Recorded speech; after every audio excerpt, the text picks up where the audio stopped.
5 વસ્તુઓમાંથી 3 વસ્તુઓ એ, બી અને સી ના ભાવમાં વર્ષ 2010ના સાપેક્ષમાં વર્ષ 2015માં અનુક્રમે 90%, 120% અને 70% જેટલો વધારો થયો છે.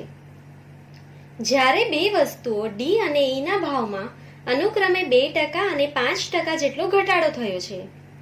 વસ્તુ એ વસ્તુ બી કરતાં 4 ગણી મહત્વની છે અને વસ્તુ સી વસ્તુ એ કરતાં 6 ગણી મહત્વની છે. વસ્તુઓ ડી અને ઈનું મહત્વ વસ્તુ બીના મહત્વથી 2.5 ગણું છે. તો પાંચેય વસ્તુનો 2015ના વર્ષ માટેનો ભાવનો સામાન્ય સૂચકાંક ગણો. અહીંયા દાખલામાં તમને ભાવનો સામાન્ય સૂચકાંક ગણવાનો છે, એટલે સૂત્ર કોનું લેવાનું છે? ભારિત સરેરાશની રીતનું. ક્લિયર? તો અહીંયા તમને 5 વસ્તુ આપી દેવામાં આવેલી છે, તો આપણે અહીંયા ફટાફટ પહેલા ખાના બનાવી દઈશું એના. અહીંયા મેં ટેબલ બનાવી લીધેલું છે. સૌથી પહેલા તમને 5 વસ્તુઓ આપેલી છે, તો આપણે અહીંયા લખી લઈશું હેડિંગમાં વસ્તુ. તો કેટલી વસ્તુ આપેલી છે તમને? 5 વસ્તુ. કઈ કઈ છે? એ, બી, સી, ડી અને ઈ. તો અહીંયા લખી લઈશું એ, બી, સી, ડી અને ઈ. ક્લિયર? 5 વસ્તુઓ છે, નીચે લખી લઈશું કુલ. ક્લિયર? ચાલો હવે ધ્યાન આપો. તો તમને દાખલામાં એવું કહેવામાં આવેલું છે કે 5 વસ્તુઓમાંથી 3 વસ્તુઓ એ, બી અને સી ના ભાવમાં વર્ષ 2010ના સાપેક્ષમાં વર્ષ 2015માં અનુક્રમે 90%, 120% અને 70% જેટલો વધારો થયેલો છે. ક્લિયર? સો આપણે આપણું બીજું હેડિંગ શું આપી દઈશું? વસ્તુ પછી અહીંયા લખી લઈશું વધારો કે ઘટાડો. વધારો કે ઘટાડો. ક્લિયર? તો તમે જોશો તો વસ્તુ એના ભાવમાં 90% વધારો થયેલો છે. તો વધારો થાય તો આપણે પ્લસનું સાઇન કરીશું અને ઘટાડો થાય તો માઇનસનું સાઇન કરીશું. ક્લિયર? તો વસ્તુ એમાં 90% વધારો થયેલ છે, તો આપણે અહીંયા શું લખશું? +90. વધારો થયેલો હોય તો પ્લસ લખીશું, ઘટાડો થયેલો હોય તો માઇનસ. ક્લિયર? હવે દાખલામાં ધ્યાન આપો. તો વસ્તુ બીમાં 120% વધારો થયેલ છે, તો આપણે અહીંયા શું લખશું? +120. ક્લિયર? ત્યાર પછી વસ્તુ સી માં 70%નો વધારો થયેલ છે, તો અહીંયા આપણે લખીશું +70. ક્લિયર? હવે તમે આગળ ધ્યાન આપશો તો તમને કહેવામાં આવેલું છે કે જ્યારે બે વસ્તુઓ ડી અને ઈના ભાવમાં અનુક્રમે 2% અને 5% જેટલો ઘટાડો થયેલો છે. તો ઘટાડો થયેલો છે તો આપણે શેનું સાઇન કરશું? માઇનસનું.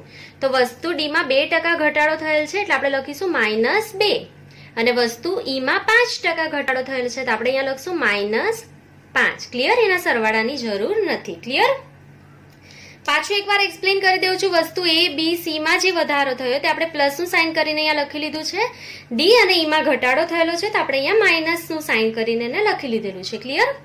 હવે તમારે યાદ રાખવાનું છે કે જે સૂચકાંકનું સૂત્ર છે તે અહીંયા શું બનશે? તો અહીંયા હું તમને એકદમ ઇઝીલી સમજાવી દઉં છું. તો સૂચકાંક I બરાબર 100 વત્તા ઓછા વધારો કે ઘટાડો. ક્લિયર? સો અહીંયા મેં સૂત્ર શું લખ્યું કે 100 વધારો હોય તો વત્તા કરજો, ઘટાડો હોય તો માઇનસ કરી દેવાનું છે. ક્લિયર? હવે તમે કહેશો 100 માં જ કેમ પ્લસ ને માઇનસ કરવાનું છે? તો તમને ખબર છે આધાર વર્ષનો સૂચકાંક હંમેશા કેટલો હોય? 100 હોય. તો વધારો થયો તો આપણે 100 માં એડ કરીશું અને ઘટાડો થાય તો 100 માંથી આપણે એને માઇનસ કરી દઈશું. ક્લિયર? તો હવે એકદમ ઇઝી વેમાં આપણે અહીંયા કેલ્ક્યુલેટ કરી લઈશું. તો અહીંયા વધારો છે, તો અહીંયા લખીશું 100 વત્તા 90, એટલે જવાબ કેટલા આવશે? 190. તો સૂચકાંક તમને મળી ગયો છે ને? ઇઝી.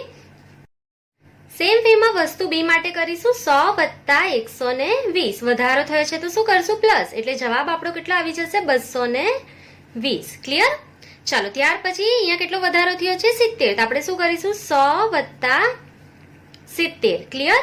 એટલે જવાબ કેટલો આવી જશે આપણો? 170. ક્લિયર? ચાલો ત્યાર પછી 100 ઘટાડો કેટલો થયો છે? 2. તો અહીંયા શું કરીશું? -2. એટલે કેટલા જવાબ આવી જશે? 100 માંથી 2 જાય તો 98. ક્લિયર? ચાલો હવે અહીંયા શું છે? ઘટાડો થયેલો છે 5 નો, તો 100 - 5 એટલે જવાબ કેટલો મળી જશે? 95. તો સૂચકાંક આપણને અહીંયા I મળી ગયો છે. ક્લિયર? એના સરવાળાની આપણને જરૂર નથી. ક્લિયર? હવે દાખલામાં ધ્યાન આપો તો તમને કીધેલું છે કે વસ્તુ એ વસ્તુ બી કરતા 4 ગણી મહત્વની છે. ક્લિયર? તમને એવું આપેલું છે વસ્તુ એ જે છે તે બી કરતા 4 ગણી મહત્વની છે. તો સૌથી પહેલા આપણે અહીંયા હેડિંગમાં એને લખી લઈશું વસ્તુ એ વસ્તુ બી કરતા 4 ગણી મહત્વની છે. ક્લિયર? તમને આવું આપવામાં આવેલું છે. હવે તમારે ધ્યાન આપવાનું છે કોના કરતા? તો વસ્તુ એ જે છે તે કોના કરતા 4 ગણી મહત્વની છે? તો બી કરતા. કોના કરતા? વસ્તુ બી કરતા. ધારો કે વસ્તુ બી નું મહત્વ બરાબર 1. ક્લિયર? આપણે કોનું મહત્વ ધારી લીધું? બી નું, કારણ કે વસ્તુ એ જે છે તે બી કરતા કેટલી મહત્વની છે? 4 ગણી. તો વસ્તુ બી નું મહત્વ કેટલું ધારી લીધું આપણે? 1. ક્લિયર? તો અહીંયા લખીશું માટે વસ્તુ એ નું મહત્વ બરાબર વસ્તુ બી કરતા 4 ગણું. એટલે વસ્તુ બી નું મહત્વ કેટલું છે? 1. એના કરતા 4 ગણું એટલે ગુણ્યા 4. તો વસ્તુ એનું મહત્વ કેટલું છે? અહીંયા 4. ક્લિયર? તો આપણે અહીંયા ભાર એનો લખી લઈશું. ભાર એટલે કે શું? W. ક્લિયર? તો તમને અહીંયા મળી ગયું છે વસ્તુ બી નું મહત્વ કેટલું આવેલું છે? તો આપણે લખેલું છે વસ્તુ બી નું મહત્વ 1. તો બી માં લખી લઈશું એનો ભાર 1. ક્લિયર? અને વસ્તુ એનું મહત્વ કેટલું? બી કરતા 4 ગણું. તો 1 ગુણ્યા 4 એટલે અહીંયા કેટલા લખી લઈશું? 4. ક્લિયર? હવે તમને આગળ દાખલામાં આપેલું છે કે વસ્તુ સી વસ્તુ એ કરતા 6 ગણી મહત્વની છે. તો પાછો અહીંયા લખી લઈશું. તમે આ પહેલી વાર આપણે દાખલો ગણીએ છીએ એટલે હું તમને અહીંયા બધું વર્કિંગ નોટ્સમાં કેલ્ક્યુલેટ કરીને બતાવું છું. આના પછીના સેક્શનના દાખલામાં આપણે અહીંયા જ ડાયરેક્ટલી એને કેલ્ક્યુલેટ કરી લઈશું. ક્લિયર? આ પહેલો દાખલો છે એટલે હું તમને બધું એક્સપ્લેન કરું છું અહીંયા. તો અહીંયા લખેલું છે વસ્તુ સી વસ્તુ એ કરતા 6 ગણી મહત્વની છે. 6 ગણી મહત્વની છે. ક્લિયર? તો વસ્તુ સી નું મહત્વ આપણને અહીંયાથી મળી જશે. તો આપણે અહીંયા લખીશું માટે વસ્તુ સી નું મહત્વ બરાબર વસ્તુ એ કરતા કેટલા ગણી છે? 6 ગણી. વસ્તુ એનું મહત્વ કેટલું આવ્યું છે? 4. એના કરતા કેટલું ગણી છે? 6 ગણું મહત્વ છે. તો ગુણ્યા 6. ક્લિયર? તો એનું મહત્વ કેટલું આવી જશે? 24. ક્લિયર? તો તમને વસ્તુ સી નું મહત્વ અહીંયા મળી ગયું છે કેટલું? 24. અહીંયા આપણે લખી લઈશું 24. ક્લિયર? ચાલો હવે દાખલામાં તમને આગળ કીધેલું છે કે વસ્તુ ડી અને ઈ નું મહત્વ વસ્તુ બી ના મહત્વથી 2.5 ગણું છે. ક્લિયર? સો અહીંયા આપણે પાછું એને લખી લઈશું વસ્તુ ડી અને ઈ વસ્તુ ડી અને ઈ નું મહત્વ વસ્તુ બી ના મહત્વથી 2.5 ગણું છે. ક્લિયર? તો આપણે લખી લઈશું તો માટે વસ્તુ ડી અને ઈ નું મહત્વ બરાબર કોના કરતા? બી ના મહત્વથી. તો વસ્તુ બી નું મહત્વ કેટલું છે? 1. એના કરતા 2.5 ગણું. 2.5 ગણું એટલે 2.5 ગણું. તો 1 ગુણ્યા 2.5 એટલે જવાબ કેટલા આવશે? 2.5. ક્લિયર? તો આપણને વસ્તુ ડી અને ઈ નું મહત્વ અહીંયા મળી ગયું છે. કેટલું આવશે? 2.5. તો આપણે અહીંયા લખી લઈશું 2.5 2.5. ક્લિયર? તો હવે આપણી પાસે દાખલામાં સૂચકાંક I છે, એનો ભાર W છે. તો ખાલી આપણે શું કરવાનું છે? બંનેનો ગુણાકાર. ક્લિયર? ભાવનો સામાન્ય સૂચકાંક એટલે ભારિત સરેરાશનું સૂત્ર તમને હવે યાદ જ રહી ગયું હશે. Summation of IW divide by summation of W. Clear? તો I અને W નો શું જોઈએ છે? આપણને ગુણાકાર જોઈએ છે. તો આપણે એનો બંનેનું મલ્ટીપ્લાય કરી દઈશું. તો 190 ગુણ્યા 4 એટલે જવાબ કેટલો આવશે તમારો? તો 760. ક્લિયર?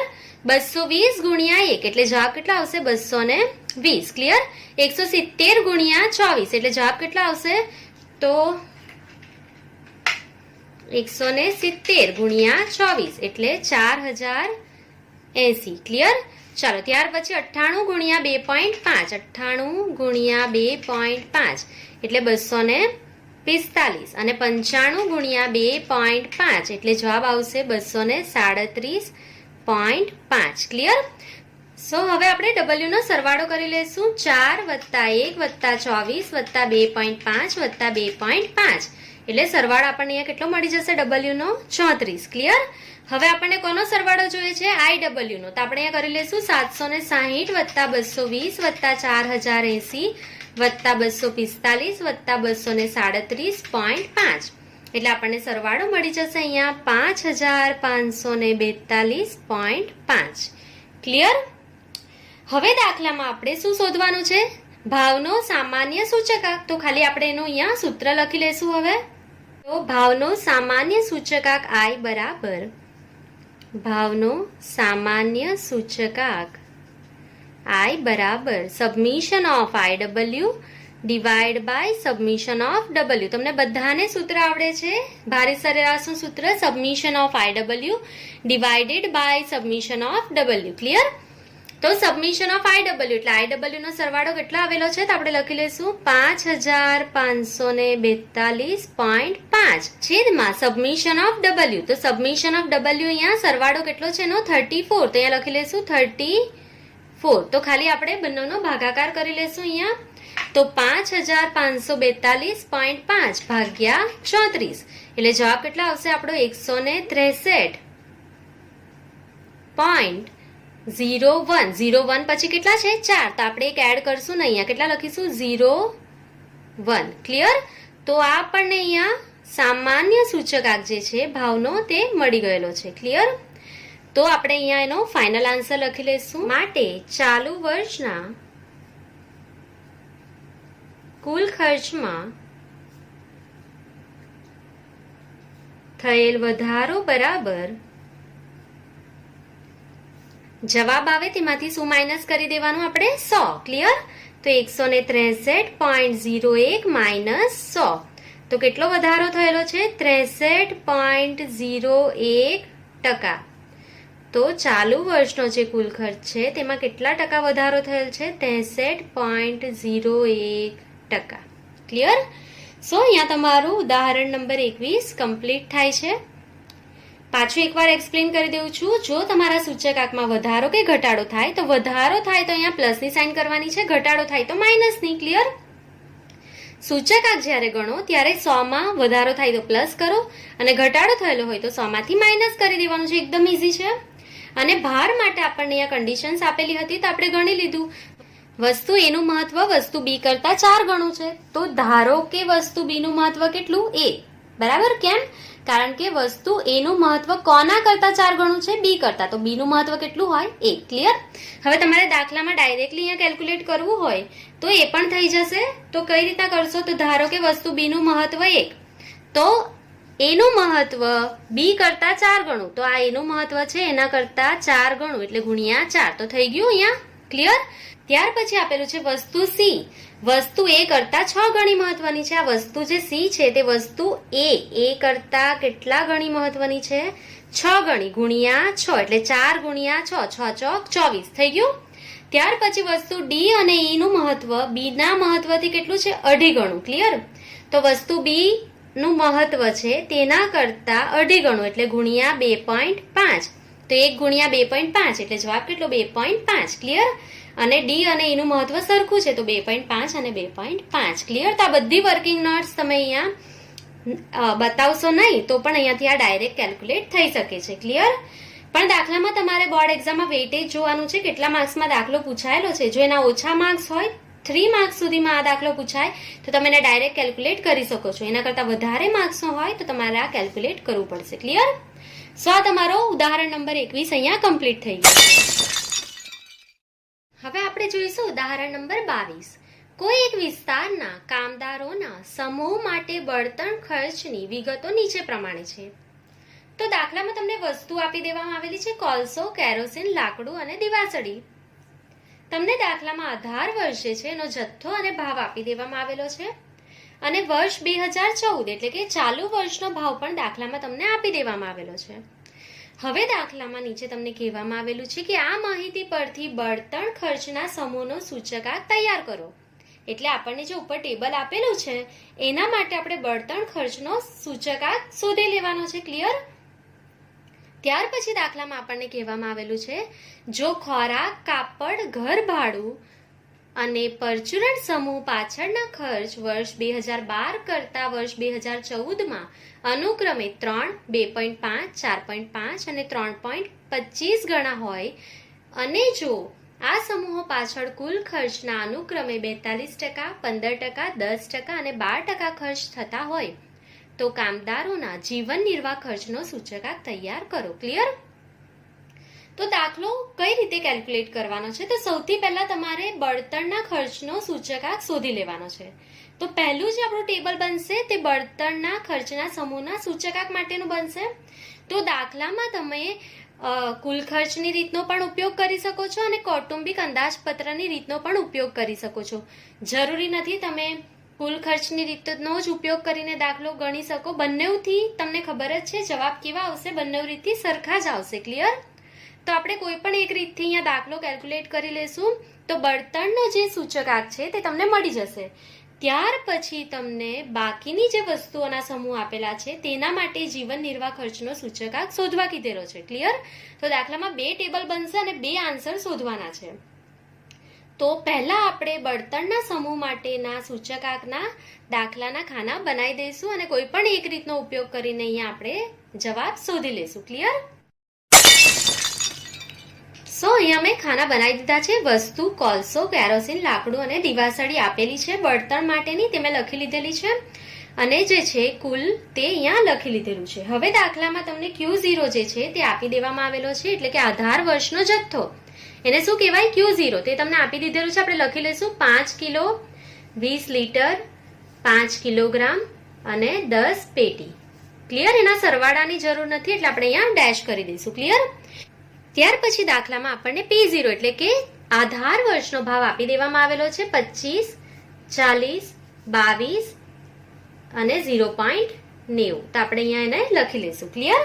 ચાલો, ત્યાર પછી દાખલામાં તમને ચાલુ વર્ષનો ભાવ આપેલો છે એને શું કહેવાય? P1. તો આપણે લખી લઈશું 30, 45, 25 અને 1. ક્લિયર? તો આપણો અહીંયા જે ક્વેશ્ચનમાં આપેલું હતું તે આપણે ટેબલમાં અહીંયા લખી લીધેલું છે. હવે તમારે બળતણના ખર્ચના સમૂહનો સૂચકાંક અહીંયા શોધવાનો છે. તો કોઈ પણ એક રીતથી આપણે શોધી લઈશું. તો અહીંયા હું લખું છું બળતણના સમૂહનો સૂચકાંક I બરાબર, તો તમે અહીંયા કુલ ખર્ચની રીતે પણ ગણી શકો છો અને કૌટુંબિક અંદાજપત્રની રીતે પણ ગણી શકો છો. આપણે અહીંયા કુલ ખર્ચની રીતે ગણી લઈશું. કુલ ખર્ચની રીતમાં કોનું સૂત્ર ધ્યાનમાં લેવાય? લાસ્ટ યરનું. ક્લિયર? કારણ કે અહીંયા શું આપેલું છે તમને? આધાર વર્ષનો જથ્થો, અને આધાર વર્ષનો જથ્થો આપેલો હોય તો લાસ્ટ યરનો સૂચકાંકથી જ કેલ્ક્યુલેટ થશે. ક્લિયર? આ તમને નોટ્સ ખબર છે તો આપણે અહીંયા લખી લઈશું લાસ્ટ યરનો સૂચકાંક શું છે? તો સબમિશન ઓફ P1 Q0 ના છેદમાં સબમિશન ઓફ P0 Q0 ગુણ્યા 100. આ લાસ્ટ યરનું સૂત્ર છે. ક્લિયર? તો આપણે અહીંયા ઉપર એને કેલ્ક્યુલેટ કરી લઈશું. તો અહીંયા લખી લઈશું P1 Q0 અને P0 Q0. હવે તમને સૂત્ર મોઢે થઈ ગયું હશે એવી મને એક્સપેક્ટેશન છે તમારી પાસેથી. તો હવે આપણે ખાલી મલ્ટીપ્લાય કરવાનું છે P1 સાથે Q0. તો આ P1 છે અને આ Q0 મલ્ટીપ્લાય કરતા જશું આપણે. તો 30 ગુણ્યા 5 એટલે જવાબ કેટલા આવશે? 150. ક્લિયર? 45 ગુણ્યા 20 એટલે 900. ત્યાર પછી 25 ગુણ્યા 5 એટલે 125 અને 1 ગુણ્યા 10 એટલે જવાબ કેટલા આવશે? 10. ક્લિયર? ચાલો, ત્યાર પછી હવે આપણે મલ્ટીપ્લાય કરવાનું છે P0 સાથે Q0. આ P0 છે એની સાથે Q0 મલ્ટીપ્લાય કરીએ તો 25 ગુણ્યા 5 એટલે 125. ત્યાર પછી 20 ગુણ્યા 40 એટલે જવાબ કેટલા આવશે? 800. ત્યાર પછી 5 ગુણ્યા 22 એટલે જવાબ કેટલા આવશે? 110. ક્લિયર? અને 10 ગુણ્યા 0.90 એટલે જવાબ કેટલા આવશે? 9. ક્લિયર? હવે આપણે એનો સરવાળો કરી દેવાનો છે. તો આ લાસ્ટ યરની રીતે જ આપણે સૂચકાંક શોધીએ છીએ એવું માની લેવાનું છે તમારે. 150, 900, 125 અને 10 એટલે સરવાળો આવશે તમારો અહીંયા 1185. ક્લિયર? હવે આપણે P0 અને Q0 નો સરવાળો કરી લઈશું. 125, 800, 110 અને 9 એટલે તમને જવાબ કેટલો મળશે? 1044. ક્લિયર? તો હવે આપણે શું કરવાનું છે? તો સબમિશન ઓફ P1 Q0 કેટલું છે? 1185 ના છેદમાં સબમિશન ઓફ P0 Q0 કેટલું છે? 1044 ગુણ્યા 100. ક્લિયર? તો આપણે કરી લઈશું 1185 ભાગ્યા 1044 ગુણ્યા 100. એટલે જવાબ આપણને કેટલો મળી જશે? 113.51. ક્લિયર? તો આપણને અહીંયા બળતણના સમૂહનો જે સૂચકાંક છે તે મળી ગયો છે 113.51. ક્લિયર? હવે દાખલામાં તમે ધ્યાન આપો તો તમારે શું કરવાનું છે? તો ખોરાકની વસ્તુ, કાપડ, ઘર ભાડું, પરચુરણ આ બધાના સમૂહનો સૂચકાંક પણ તૈયાર કરવાનો છે. કઈ રીતે? જીવન નિર્વાહ ખર્ચનો સૂચકાંક ગણવા કીધેલો છે અહીંયા તમને. તો આપણે આ કેટલી વસ્તુઓ છે તે જોઈ લેશું. તો ધ્યાન આપો તો ખોરાક, કાપડ, ઘર ભાડું, પરચુરણ સમૂહ આ દાખલામાં તમને આપી દેવામાં આવેલું છે. અને અહીંયાથી આપણે હજુ એક કયું એડ કરવાનું છે? બળતણ ખર્ચ. હજુ હું રિપીટ કરું છું, એકવાર ધ્યાનથી સાંભળજો. દાખલામાં તમને કહેવામાં આવેલું છે ખોરાક, નંબર 2 કાપડ, નંબર 3 ઘર ભાડું અને નંબર 4 પરચુરણ સમૂહ. ક્લિયર? આ 4 વસ્તુના ભાવમાં જે પણ વધારો થયેલો છે તે તમને આપી દેવામાં આવેલો છે પેરેગ્રાફમાં નીચે.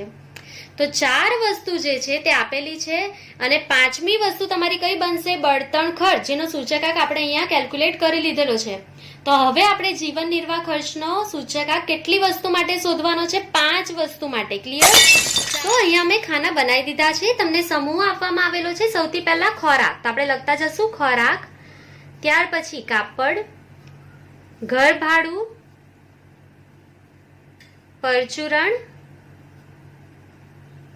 સમૂહ અને છેલ્લે જે છે આપણે જે સૂચકાંક શોધેલો છે કોનો? બળતણના ખર્ચનો. તો અહીંયા શું લખશું? બળતણ. ક્લિયર? જીવન નિર્વાહ ખર્ચનો સૂચકાંક શોધવાનો છે. તો આ બધી જ વસ્તુઓનો એક સાથે શોધાય. તો બળતણને લખવાનું અહીંયા ભૂલવાનું નથી. ક્લિયર? અને છેલ્લે કુલ. ક્લિયર? હવે દાખલામાં તમને કહેવામાં આવેલું છે કે ધ્યાનથી વાંચજો. પેરેગ્રાફ જે છે તેમાં લખેલું છે જો ખોરાક, કાપડ, ઘર ભાડું અને પરચુરણ સમૂહ પાછળના ખર્ચ 2012 કરતા વર્ષ 2014માં અનુક્રમે 3, 2.5, 4.5 અને 3.25 ગણા વધ્યા હોય. ક્લિયર? તો આ બધા જે સૂચકાંક છે તેમાં વધારો થયેલો છે. તો ખોરાકમાં કેટલા ગણો વધારો થયેલો છે? તો 3 ગણો. તો તમારે એને કઈ રીતે કેલ્ક્યુલેટ કરવાનું છે? બહુ જ શાંતિથી અહીંયા એને સમજી લેજો. તો 3 ગણો. કોના 3 ગણો? તો 100ના 3 ગણા. ક્લિયર? કેવી રીતના તમને ખબર પડશે કે 100ના 3 ગણા? તો આધાર વર્ષ કરતા 3 ગણો વધેલો છે. આધાર વર્ષનો સૂચકાંક કેટલો હોય? હંમેશા 100 હોય. એના કરતા કેટલા ગણા? 3 ગણા. તો 100 ગુણ્યા 3 એટલે સૂચકાંકનો જવાબ કેટલા આવશે? 300. ક્લિયર? ત્યાર પછી કાપડ જે છે તેમાં 2.5 ગણો વધારો થયો છે. આધાર વર્ષ કરતા 2.5 ગણો. તો આધાર વર્ષ કેટલો હોય? 100. એના ગુણ્યા 2.5. તો 100 ગુણ્યા 2.5 એટલે કેટલો જવાબ આવશે? 250. ક્લિયર? ત્યાર પછી જે છે ઘર ભાડામાં કેટલા ગણો વધારો થયો છે? 4.5. તો કોના 4.5 ગણા? 100 ગુણ્યા 4.5 એટલે જવાબ કેટલા આવશે અહીંયા આપણો? 450. ક્લિયર? ત્યાર પછી 3.25 ગણો પરચુરણમાં વધારો થયો છે. તો 100 ગુણ્યા 3.25 તો જવાબ કેટલા આવશે આપણો? 325. ક્લિયર? હવે બળતણનો સૂચકાંક દાખલામાં નથી આપેલો. કેમ? કારણ કે એ તો આપણને પહેલા જ ક્વેશ્ચનમાં શોધવા કહી દીધેલો હતો. તો ધ્યાન આપજો, જો તમે બળતણના સમૂહનો સૂચકાંક ખોટો શોધેલો હશે અહીંયા, તો આ દાખલાનો અહીંયાનો જવાબ પણ તમારો પછીનો ખોટો થશે. ક્લિયર? તો આ જવાબ આપણે અહીંયા પહેલેથી જ શોધી લીધેલો છે એટલે ક્વેશ્ચનમાં તમને આપેલો નથી અહીંયા સૂચકાંક. તો આપણે કેટલો શોધેલો છે? તો 113.51. ક્લિયર? તો આપણે અહીંયા લખી લઈશું 113.51. ક્લિયર? સૂચકાંકના સરવાળાની જરૂર નથી એટલે આપણે અહીંયા શું કરી દઈશું? ડેશ. ક્લિયર? હવે દાખલામાં તમને આગળ કીધેલું છે જો આ સમૂહો પાછળ કુલ ખર્ચના અનુક્રમે 42%, 15%, 10% અને 12% ખર્ચ થયા હોય તો એનો મતલબ શું છે? તો આ તમને શું આપેલું છે? ભાર આપી દેવામાં આવેલો છે. બધી જ વસ્તુઓ પાછળ અનુક્રમે 42%, 15%, 10% અને 12% ખર્ચો થયો હોય એટલે કે આ વસ્તુનું મહત્વ આપેલું છે. તો આપણે મહત્વને શું કહીએ? ભાર. ભાર એટલે કે શું? W. તો આપણે લખી લઈશું વસ્તુનો ભાર એટલે કે W. તો આપણને આપી દેવામાં આવેલો છે તો ખોરાક પાછળ 42% એટલે એનો ભાર કેટલો? 42. ક્લિયર? ત્યાર પછી 15% એટલે કાપડના 15, પછી 10% એટલે ઘર ભાડામાં 10 અને પરચુરણના કેટલા? 12. આટલી વસ્તુ તમને દાખલામાં આપી દીધેલી છે. ક્લિયર? હવે દાખલામાં તમને બળતણનો ભાર તો આપવામાં જ નથી આવેલો, તો શું કરીશું આપણે? તો બળતણનો ભાર નહીં આપેલો હોય તો તમારે હંમેશા યાદ રાખવાનું છે કે જ્યારે પણ દાખલામાં કોઈ એક વસ્તુનો ભાર મિસિંગ હોય એટલે કે નહીં આપેલો હોય તો કુલ ભાર તમારે કેટલો ધારી લેવાનો છે? તો કુલ ભાર અહીંયા તમારે 100 ધારી લેવો પડશે. ક્લિયર? હજુ એકવાર હું તમને રિપીટ કરું છું કે જો તમને દાખલામાં કોઈ પણ એક વસ્તુનો ભાર નહીં આપેલો હોય તો તમારે કુલ ભાર 100% ગણી લેવાનો હોય, કારણ કે દાખલામાં કુલ ખર્ચ કેટલા ટકા થયેલો હોય? 100%. ક્લિયર? તો કુલ જે ખર્ચ છે તે હંમેશા 100 હોય. એમાંથી બધી વસ્તુઓ પાછળ જે ખર્ચ થયા તે આટલા થઈ ગયા છે. તો બળતણની પાછળ કેટલો ખર્ચ થયો હશે? તો અહીં આપણે ક્વેશ્ચન માર્ક કરીને શોધી લેશું. તો કઈ રીતના શોધશું? તમારી પાસે તમે એવું માનો 100 રૂપિયા હતા, એમાંથી તમે પરચુરણ ખર્ચા કર્યા 12, તો -12 કરીએ. હવે કેટલા રૂપિયા બચેલા છે તમારી પાસે? 88. એમાંથી તમે ઘર ભાડું ચૂકવ્યું 10 રૂપિયાનું, તો -10. તો હવે કેટલા રૂપિયા છે તમારી પાસે? 78 રૂપિયા. હવે તમે કાપડમાં ચૂકવ્યા 15 રૂપિયા, તો -15 કરીએ. તો કેટલા રૂપિયા બચેલા છે? 63. હવે ખોરાકની પાછળ 42 નો ખર્ચ કર્યો, તો -42. તો હવે તમારી પાસે કેટલા રૂપિયા છે? 21 રૂપિયા બચેલા છે. તો એ રૂપિયા તમે શેમાં ખર્ચ કરેલા હશે? બળતણમાં. ક્લિયર? તો અહીંયા લખી લેશું 21. તો રિપીટ કરું છું, આપણે શું કર્યું? તો જ્યારે તમને બળતણનો ભાર નહીં આપેલો હતો તો તમે કુલ ખર્ચ, કુલ ભાર કેટલો ધારી લીધો? 100. ક્લિયર? એમાંથી બધી વસ્તુઓ પાછળ થયેલો ખર્ચને આપણે માઇનસ કર્યું, તો અહીંયા બળતણમાં કેટલા રૂપિયા ખર્ચ કરેલો હશે તે તમને મળી ગયો કેટલો? 21 રૂપિયા. ક્લિયર? હવે દાખલામાં તમને સૂચકાંક શોધવાનો છે. જીવન નિર્વાહ ખર્ચનો સૂચકાંક શોધવાનો છે. તો આપણે અહીંયા લખી લઈશું જીવન નિર્વાહ ખર્ચનો સૂચકાંક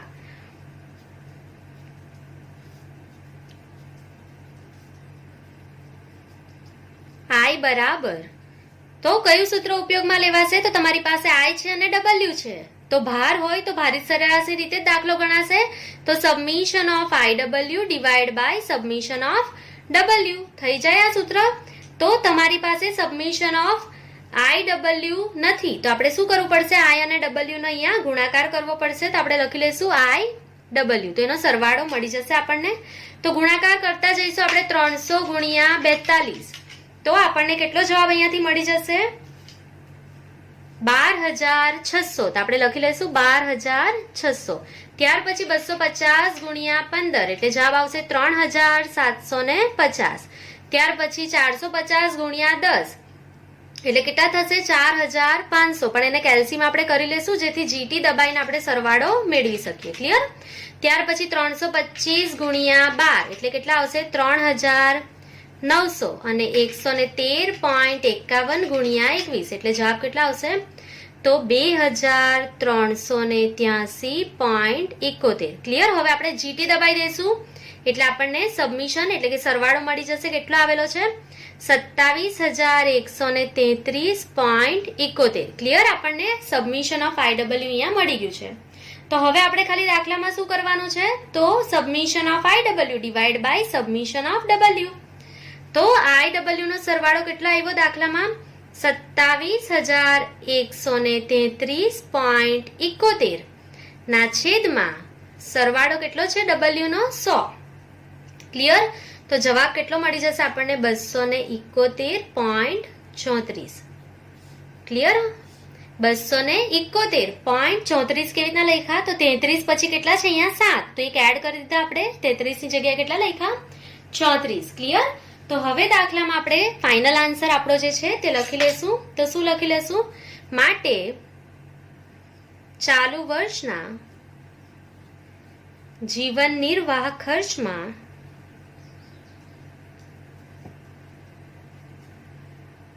થયેલ વધારો બરાબર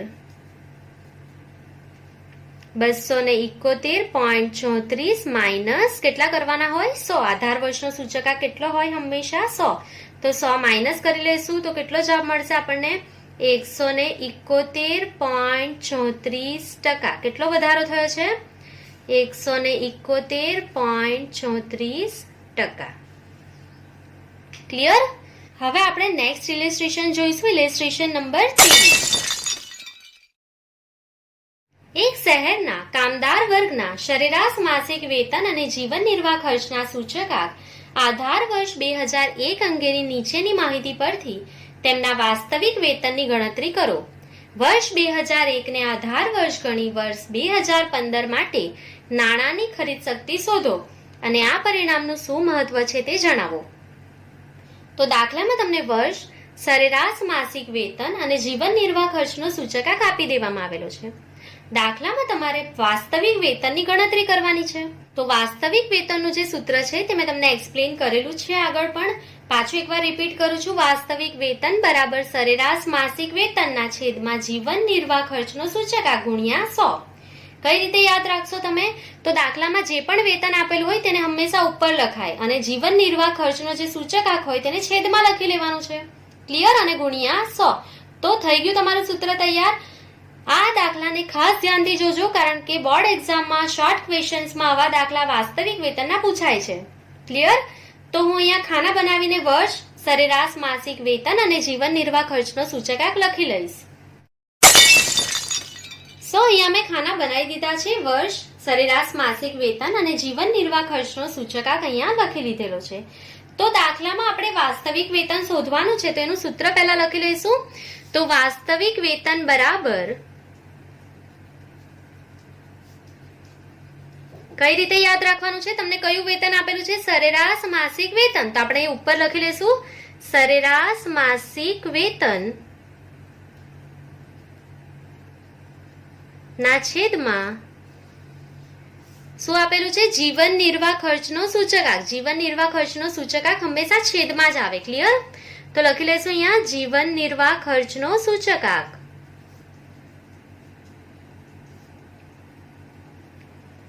ગુણ્યા 100. ક્લિયર? ચાલો, તો હવે આપણે દાખલામાં વાસ્તવિક વેતન શોધવાનું છે. તો અહીંયા આપણે હેડિંગમાં લખી લઈશું વાસ્તવિક વેતન. ચાલો, તો હવે અહીંયા ધ્યાન આપો. તો વાસ્તવિક વેતન કઈ રીતે શોધવાનું છે? તો સરેરાશ માસિક વેતનના છેદમાં જીવન નિર્વાહ ખર્ચનો સૂચકાંક કરતા જવાનું છે અને ગુણ્યા કેટલા કરીશું? 100. તો શરૂ કરીશું આપણે 15,000. સરેરાશ માસિક વેતન કેટલું છે? 15,000 ભાગ્યા જીવન નિર્વાહ ખર્ચનો સૂચકાંક કેટલો છે? 192 ગુણ્યા 100. ક્લિયર? તો આપણે અહીંયા લખતા પણ જઈશું સાથે. 15,000 ના છેદમાં 192 ગુણ્યા 100. એટલે જવાબ કેટલો આવેલો છે આપણો? 7,812.5. ક્લિયર? ચાલો, ત્યાર પછી સરેરાશ માસિક વેતન કેટલું છે 2011 માં? 15,600 ભાગ્યા જીવન નિર્વાહ ખર્ચનો સૂચકાંક કેટલો છે? 203 ગુણ્યા 100. તો સોલ્વ કરી લેશું આપણે એને. 15,600 ભાગ્યા 203 ગુણ્યા 100. એટલે જવાબ કેટલો મળશે આપણને? 7,684.72. 72 પછી કેટલા છે અહીંયા? 9. તો આપણે એને કેટલા લખવા પડશે? એક ઉમેરીને 73. ક્લિયર? ચાલો, ત્યાર પછી 16,200 ના છેદમાં 228 ગુણ્યા 100. તો સોલ્વ કરી લેશું એને. 16,200 ના છેદમાં 228 ગુણ્યા 100. એટલે જવાબ કેટલો મળશે આપણને? 7,105.26. 26 પછી કેટલા છે? 3. તો આપણે એક એડ કરશું નહીં. ક્લિયર? ચાલો, ત્યાર પછી 17,000 ના છેદમાં 268 ગુણ્યા 100. તો 17,000 ના છેદમાં 268 ગુણ્યા 100 એટલે કેટલા મળશે? 6,343.28. 28 પછી કેટલા છે? 3. તો આપણે એક એડ કરવાની જરૂર નથી. ત્યાર પછી વર્ષ 2014 માં માસિક વેતન કેટલું છે? 18,000 ના છેદમાં 270 ગુણ્યા 100. ક્લિયર? તો આપણે કરી લઈશું 18,000 ભાગ્યા 270 ગુણ્યા 100. એટલે જવાબ કેટલો મળશે આપણને? 6,666.66. 66 પછી કેટલા છે? 7. તો આપણે કેટલા કરી દઈશું? 67. ક્લિયર? એક ઉમેરી દઈશું. અને છેલ્લે વર્ષ 2015 માટે કેટલું છે સરેરાશ માસિક વેતન 20,000 ના છેદમાં જીવન નિર્વાહ ખર્ચનો સૂચકાંક 287 ગુણ્યા 100. તો આપણે એને સોલ્વ કરી લઈશું. 20,000 ના છેદમાં 287 ગુણ્યા 100 એટલે કેટલો જવાબ મળી જશે તમને? તો 6,968.64. 64 પછી કેટલા છે? 1. તો આપણે એને 64 જ રહેવા દઈશું. ક્લિયર? સો અહીંયા તમને વાસ્તવિક વેતન વર્ષ 2010 થી 2015 નું મળી ગયેલું છે. ક્લિયર? હવે દાખલામાં આપણે નાણાંની ખરીદ શક્તિ શોધવાની છે. તો એનું સૂત્ર શું છે? 1 ના છેદમાં જીવન નિર્વાહ ખર્ચનો સૂચકાંક ગુણ્યા 100. ક્લિયર? આ મેં તમને શીખવાડ્યું છે, પાછું રિપીટ કરું છું. નાણાંની ખરીદ શક્તિ બરાબર 1 ના છેદમાં જીવન નિર્વાહ ખર્ચનો સૂચકાંક ગુણ્યા 100. ક્લિયર? સો અહીં આપણે લખી લઈશું નાણાંની ખરીદ શક્તિ બરાબર 1 ના છેદમાં જીવન નિર્વાહ ખર્ચનો સૂચકાંક ગુણ્યા 100. ક્લિયર? સો તમારે નાણાંની ખરીદ શક્તિ જે છે તે ચાલુ વર્ષ માટે શોધવાની છે. એટલે કયા વર્ષ માટે? તો વર્ષ 2015 જે છેલ્લું વર્ષ છે આપણું એના માટે. ક્લિયર? જો તમને નહીં ખ્યાલ આવતો હોય તો તમે અહીંયા લખી શકો છો બ્રેકેટમાં. અહીંયા હું લખી આપું છું તમને 2015, વર્ષ 2015. ક્લિયર? સો વર્ષ 2015 માં નાણાંની જે ખરીદ શક્તિ છે તે આપણે શોધવાની છે. તો કઈ રીતે શોધશું? તો 1 ના છેદમાં જીવન નિર્વાહ ખર્ચનો સૂચકાંક કેટલો છે? તો વર્ષ 2015 નો જીવન નિર્વાહ ખર્ચનો સૂચકાંક કેટલો છે? 287 ગુણ્યા 100. ક્લિયર? તો આપણે એને સોલ્વ કરી લઈશું. તો કેટલો જવાબ મળશે આપણને? 1 ના છેદમાં 287 ગુણ્યા 100 એટલે 0.34. 0.34 પછી કેટલા છે? 8. તો આપણે એને કેટલા લખશું? 0.35. ક્લિયર? આપણે એને કેટલા લખશું? 0.35. તો હવે તમારે દાખલામાં જવાબ આપવાનો છે કે આ જે જવાબ આવ્યો તમારો એનું શું મહત્વ છે. ક્લિયર? તો આનો મતલબ શું થાય છે? તો જો નાણાંનો એકમ રૂપિયો હોય તો આધાર વર્ષની સરખામણીમાં ચાલુ વર્ષમાં રૂપિયાનું મૂલ્ય કેટલું થઈ ગયું? 0.35 પૈસા થઈ ગયું. ક્લિયર? પાછું હું રિપીટ કરું છું કે નાણાંની ખરીદ શક્તિ તમારી આવી 0.35. એનો મતલબ શું છે? તો જો નાણાંનો એકમ રૂપિયો હોય તો આધાર વર્ષની સરખામણીમાં ચાલુ વર્ષમાં રૂપિયાનું મૂલ્ય કેટલું થઈ ગયું? 35 પૈસા જેટલું થઈ ગયેલું છે. ક્લિયર? તો આપણે અહીંયા એનો ફાઇનલ આન્સર લખી લઈશું. માટે જો નાણાંનો એકમ રૂપિયો હોય તો ચાલુ વર્ષમાં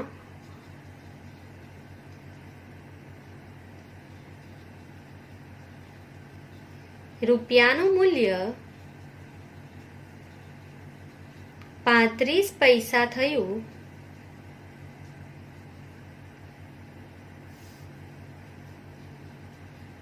તેમ કહેવાય. ક્લિયર? ચાલો, તો આપણો અહીંયા ઉદાહરણ નંબર 23 કમ્પ્લીટ થઈ ગયો છે.